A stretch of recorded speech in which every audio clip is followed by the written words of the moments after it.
भारत माता की, भारत माता की। तो सब लोग भारत माता की जय करते हैं, तो हम भारत माता की जनता की जय करते हैं। आपके माता पिता, उनके माता पिता, हम सब की जय करते हैं। सही बात। तो भारत माता में आज सबसे बड़ा सवाल है कि सोने की चिड़िया में किसकी कितनी भागीदारी है। सोने की चिड़िया धन पैदा करती है। सवाल यह है आज इस देश में धन को कैसे बांटा जा रहा है, किसके हाथ जा रहा है। क्या सचमुच में हिंदुस्तान का धन भारत माता की जनता के हाथ में जा रहा है, या फिर भारत माता का धन चुने हुए लोगों के हाथ में जा रहा है। यह सबसे बड़ा सवाल। भाइयों और बहनों, मैं ओबीसी वर्ग का हूं। आपने सुना? यस, नरेंद्र मोदी को कहते हुए सुना आपने कि मैं ओबीसी का हूं, ओबीसी का हूं, ओबीसी का हूं। सुना है? हाँ या ना?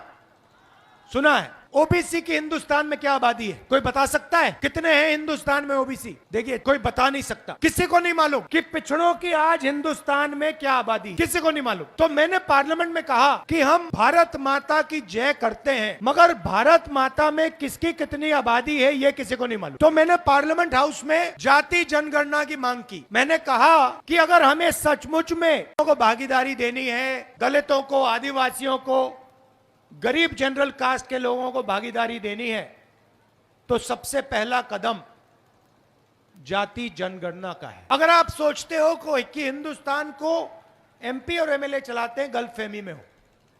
किसी भी बच्चे से पूछ लो, 10 साल के बच्चे से पूछ लो क्या करना चाहते हो, सारे के सारे कहते हैं हम आईएएस में जाना चाहते हैं।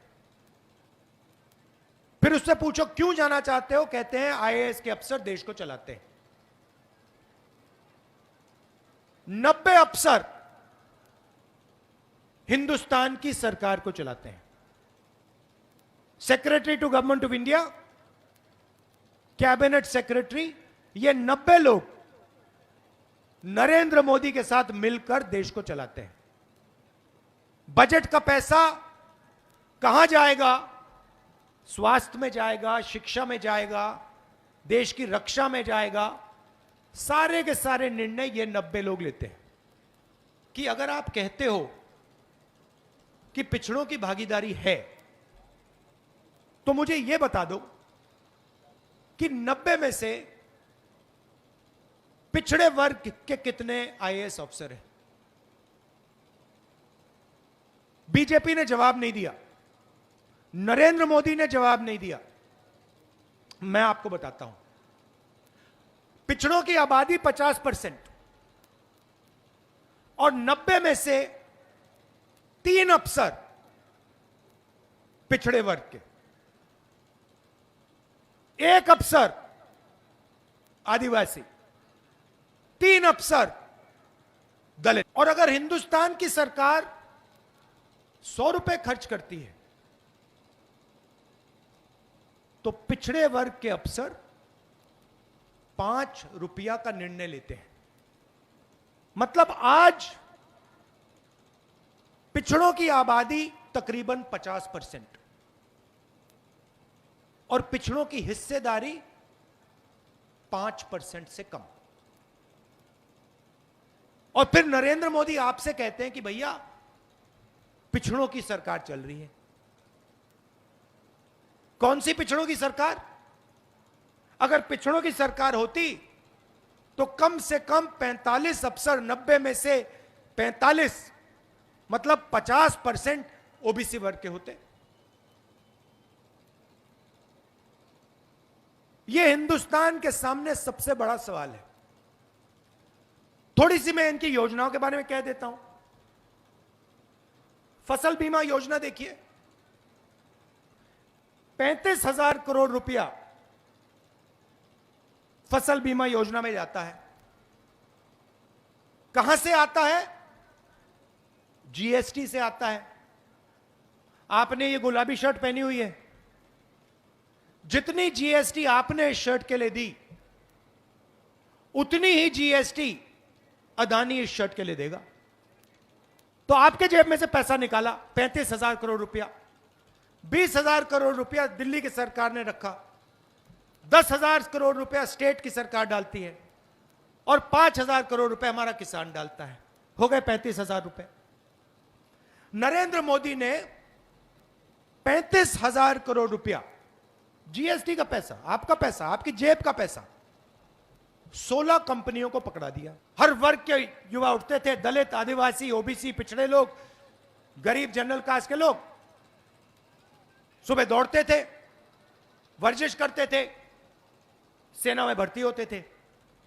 हिंदुस्तान की सरकार भारत माता को गारंटी करती थी, कहती थी अगर आपने टेस्ट पास कर लिया तो हम आपकी देखभाल करेंगे, अगर आप शहीद हुए आपके परिवार की रक्षा होगी, गांव में आपकी इज्जत बनेगी, और क्योंकि आपने हिंदुस्तान की रक्षा की, जिंदगी भर हम आपकी रक्षा करेंगे, यह पहले कहा जाता था। अब नरेंद्र मोदी जी ने क्या किया? अग्निवीर योजना। सबसे पहले युवाओं से कहते हैं देखो तुम्हें हम 4 साल के लिए लेंगे, अगर तुम शहीद हो गए तो हमारी गलती नहीं, तुम जानो, तुम्हारा काम जाने। जितना पैसा पहले सेना की रक्षा करने में जाता था, जवान की रक्षा करने में जाता था, अफसरों की रक्षा करने में जाता था, उतना ही पैसा नरेंद्र मोदी जी ने अदानी को दे दिया। 3 लोग आते हैं, अकेला नहीं आता। सबसे पहले क्या होता है, एक बंदा सामने आता है, आपके ध्यान को इधर उधर करता है ना, उल्टी सीधी बात बोल देगा। पीछे से एक और बंदा आता है, वो जेब काट देता है, सही। और तीसरा बंदा देखता है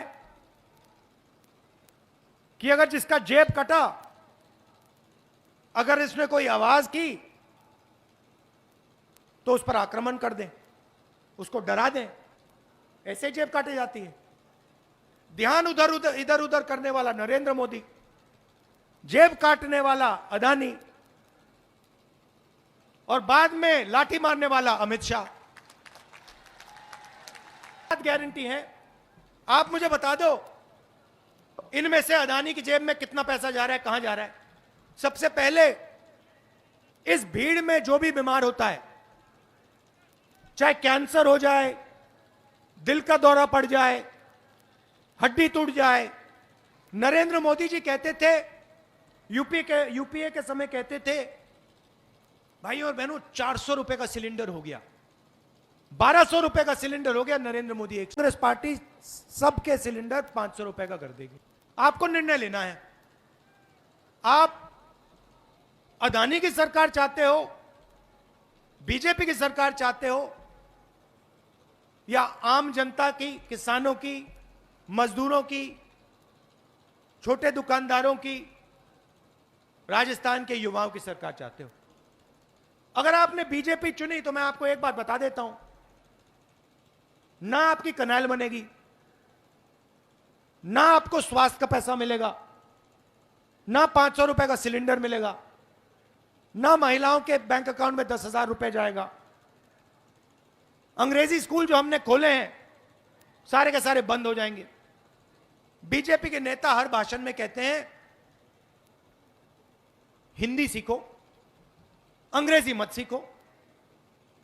आप उनके बच्चों से पूछो, अमित शाह से पूछो कि भैया आप बताओ, आप हमें कहते हो कि हमें अंग्रेजी नहीं सीखनी चाहिए, आपके बच्चे किस स्कूल में पढ़ते हैं? सारे के सारे आपको बताएंगे हमारे बच्चे तो इंग्लिश मीडियम में पढ़ते हैं। आपके बच्चे सिर्फ हिंदी पढ़े, उनके बच्चे अंग्रेजी पढ़े। क्यों? क्योंकि वो नहीं चाहते कि सबसे अच्छी नौकरियां आप लोग ले जाओ। मैं ये नहीं कह रहा कि हिंदी नहीं पढ़नी, जितनी हिंदी पढ़नी है पढ़ो, युवाओं से कह रहा हूं, जितनी हिंदी पढ़नी है पढ़ो, मगर एक बात याद रखो, राजस्थान में, मध्य प्रदेश में, दिल्ली में काम करना है, हिंदी चलेगी। वहां पे किसी से बात करनी है, हिंदी चलेगी। मगर कॉल सेंटर में काम करना हो, इंटरनेट का काम करना हो, किसी बड़ी कंपनी में काम करना हो, विदेशी टूरिस्ट से बात करनी हो, हिंदी नहीं चलेगी, अंग्रेजी की जरूरत है। सीधी सी वो मैंने कहा, शुरुआत में कहा प्रेस के हमारे मित्रों, मगर ये हमारे मित्र नहीं है, ये अदानी के मित्र हैं। तो होता क्या है, नरेंद्र मोदी जी का काम आपका ध्यान इधर उधर करने का है, मीडिया का काम 24 घंटे आपके ध्यान को इधर उधर करने का। कभी आपने मीडिया में किसी गरीब किसान को बोलते हुए देखा? कभी आपने किसी मजदूर को बोलते हुए देखा है कि भैया मुझे तो मतलब मैं तो मर रहा हूं? सोशल मीडिया में दिख सकता है, मगर टीवी पे आपको नहीं दिख सकता। मंडी के सामने भूखे मर जाएं, टीवी पे नहीं आएंगे। टीवी पे आपको ऐश्वर्या राय दिखेगी, अमिताभ बच्चन दिखेगा, शाहरुख खान दिखेगा, क्रिकेट मैच दिखेगा। मगर जो सचमुच में देश की पीड़ा है, देश का जो दर्द है, वो टीवी में आपको नहीं दिख सकता, क्योंकि टीवी आपका है ही नहीं। टीवी अदानी का है, तो अदानी जी मोदी जी का चेहरा लगाते हैं और मोदी जी पूरा का पूरा धन अदानी जी को पकड़ा देते हैं और पीछे से लाठी लिए अमित शाह घूमता रहता है कि किसी ने कुछ सवाल पूछ दिया तो मैं देखूंगा। यह सिस्टम चल रहा है इनका, और यह सिस्टम तोड़ना है और यह टूटेगा।